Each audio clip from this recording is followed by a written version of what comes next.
Bravo! Bravo! Vive le président Diomaye! Merci beaucoup. Merci la régie. Merci la régie. Maintenant, nous allons écouter. Merci s'il vous plaît.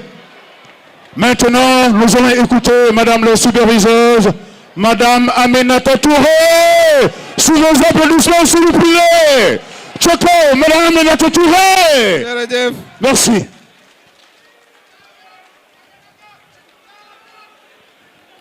Monsieur le Président de la République du Sénégal,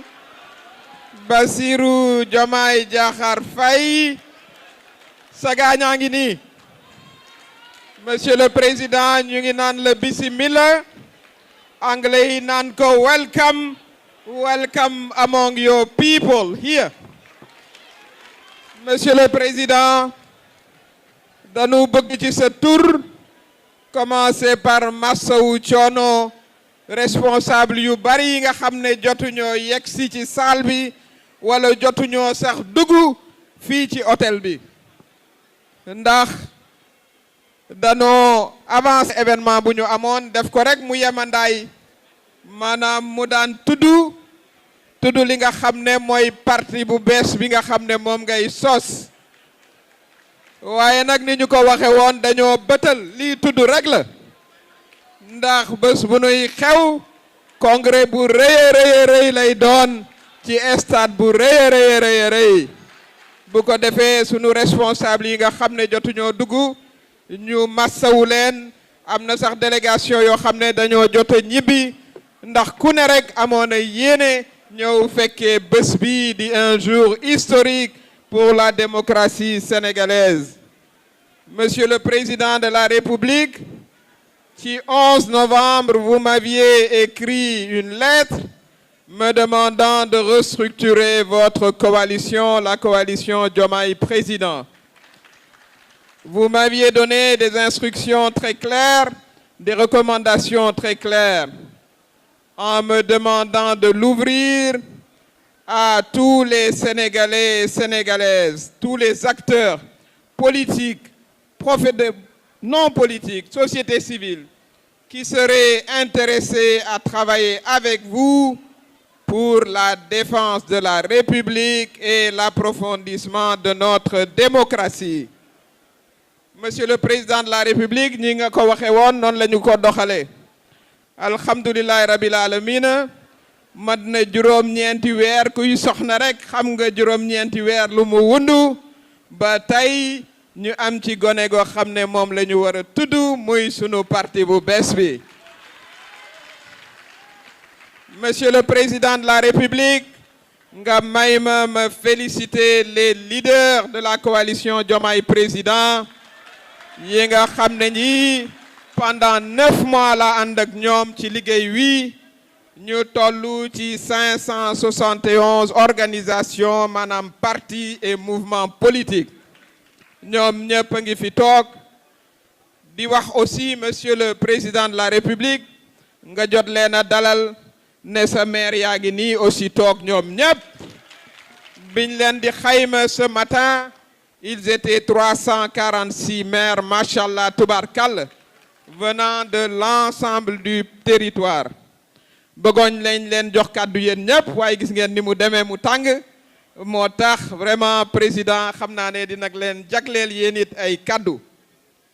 Monsieur le Président kon foofu la ñu toll woon ma wax la nag aussi ci lii nga xam ne moom nga dëgmal muy un parti 437 organisations, partis et mouvements ont décidé de fusionner avec vous pour créer le nouveau parti. waaye nag sànq am na lu am solo bu lu ministre Yankhoba Diémé wax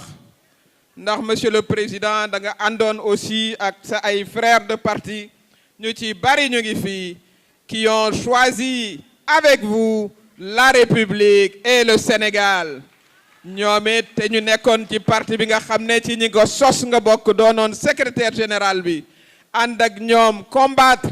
pour la démocratie dans des conditions difficiles ñenn ñi nga def ak ñoom kaso ndax dañuy fàtte ne def nga fukki weer ak benn ci kaso Sénégal yi waaye loolu terewul nga jiital li tubaab naan dépassement njiit nag dafa soxla dépassement doo topp sa mer doo topp lu metti lu ñu la def pour que nga mën a ouvrir de nouvelles perspectives pour le Sénégal loolu nga def tey moo tax bëri na ay responsable yu jógee ci parti yu bare ñoo xam ne ñii xëy na bi ngay ñëw sax au pouvoir ànduñu woon ak yow waaye gis nañu sa doxalin mu neex leen gis sa esprit d'ouverture de tolérance ñu ne dañuy ñëw jàppale la pour que modèle sénégalais bi nga xam ne ay génération wu sénégalais ñoo ko tabax ñu ànd ak yow téyele la ko ba nga yóbbu démocratie sénégalaise encore plus loin et encore plus haut kon képp koo xam ne si ñëw nga muy ni ma ko waxee say responsable parti les jeunes ñu bari lool ci parti bi nga xam ne yaa ca newoon yaa doon secrétaire général bi ak ñi nga xam ne ñoo ne ci coalition bi ndax ñoom ba ngay tàmbali yàgg ak ñoom yàgg na lool waaye nag combat ku ci ne rek comme train la ak gare bu yegsee ci yow rek nga dal di yéeg waaye la ca ëpp solo mooy la nga ca war a def nga def ko ca ba mu mot sëkk kon ci esprit boobu monsieur le président de la république moom la nu mbubboo ñu bëgg mu doon benn parti fort ñu ci bëri ñi jël micro avant ngay ñëw loolu la ñu wax ñu dawal ci sunu biir unité surtout l'unité avant tout l'unité la solidarité entre nous jàppalante évidemment politique am na compétition waaye bu ñu jiitalee sunu xel jiital l'intérêt du parti l'intérêt du président bu boobaa dinañu am des solutions qui nous permettront de gagner les élections à venir parce que c'est de cela aussi qu'il s'agit xam nañ ne en 2027 à la kuliyaalin élection municipale dina ci am li ñu bëgg mooy parti bi ànd ak xëy na yeneeni parti waaye loolu yeneen waxtaan la ba am la majorité des municipalités ñii nga xam ne ils font plus de la moitié des maires du Sénégal ñoom it ñu am mandat ñuy yokk ci mandat yi ba daal objectif bi ñuy viser mooy monsieur le président que 80% des communes de ce pays tombent dans l'escarcelle du parti qui va être créé te defe naa ne loolu mën nañ ko monsieur le président li nga xam ne nag aussi dénkoon nañ ma ko muy résolution générale boo xam ne dinaa ko lire waaye noonu nag bu ñu ko approuvé ci sa loxo lay des dama ko bëgg a lire bu ko defee nga xame ko ni ñu ko bindee muy suñu yéene waaye yéene boo ko amee it da nga koy bàyyi ki nga xam ne moom lañ ko jagleel moom nag mu wax li mu ci xalaat kon dama koy jàng di sant bu baax Assane Dia mi nga xam ne liggéey ba ca Géejawaay vraiment moo ca ne di ko coordonné moo ko bind ma lire ko waaye nag au nom de tout le monde. Mesdames, Messieurs, chers invités en vos rangs, grades, titres et qualités, chers camarades et amis venus très nombreux prendre part à cette importante rencontre historique. Chers camarades venus massivement de partout du Sénégal, cette cérémonie qui nous réunit aujourd'hui marque un tournant dans l'histoire politique de notre pays. C'est en effet la première fois au Sénégal que des leaders de partis politiques, de mouvements, d'associations professionnelles d'un nombre aussi important réunis dans une coalition décident de fusionner leur organisation pour mettre en place une grande formation politique capable de rassembler les Sénégalais autour du président de la République. Cet élan d'engagement et de générosité consacre la prise de conscience de toute une génération qui ne cherche que le renforcement de nos institutions républicaines et le développement de notre pays. Mesdames, Messieurs, voici donc la résolution générale de notre Assemblée générale constitutive. L'Assemblée générale constitutive, considérant les nombreux efforts fournis par tous les démocrates de notre pays en vue de consolider la démocratie au Sénégal, considérant la nécessité de renforcer nos acquis démocratiques dans un contexte de montée des appels à la défiance et à la déviance dans la sous-région ouest-africaine. Saluant l'engagement indéfectible de tous les membres de la coalition Diomaye Président, engagement qui a permis l'accession du président Bassirou Diomaye Faye à la magistrature suprême de notre pays. Saluant le rôle majeur joué par tous les membres de la coalition Diomaye Président qui ont sillonné le pays en vue d'élargir la base de soutien du président Bassirou Diomaye Faye. Considérant l'attachement et la considération et l'estime que tous les membres de la coalition Diomaye Président ont pour leur leader historique, le président Bassirou Diomaye Faye, appréciant positivement la décision prise par 437 leaders membres de la coalition Diomaye Président de fusionner leur organisation et de contribuer par cet acte à la mise sur pied de ce parti politique, considérant les valeurs cardinales du président Bassirou Diomaye Faye, ses remarquables qualités humaines,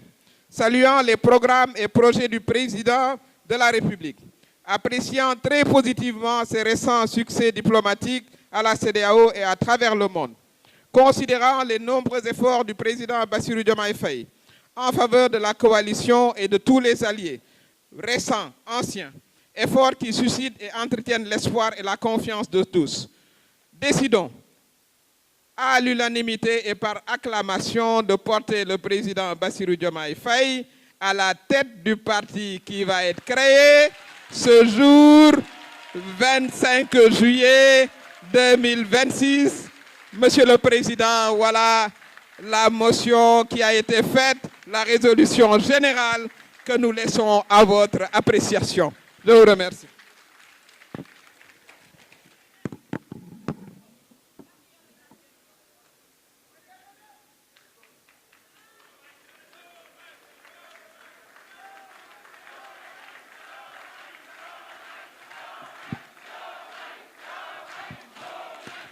Merci.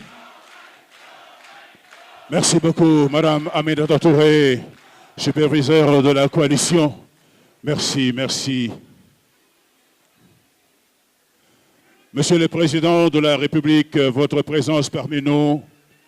est symbole de fierté, symbole d'espoir et de lumière. Merci beaucoup. Merci beaucoup. Alors, nous avons d'autres orateurs, normalement, qui doivent prendre la parole avant les vidéos et avant justement que le président de la République, voilà, ne s'adresse à vous, je voulais dire. Alors, nous appelons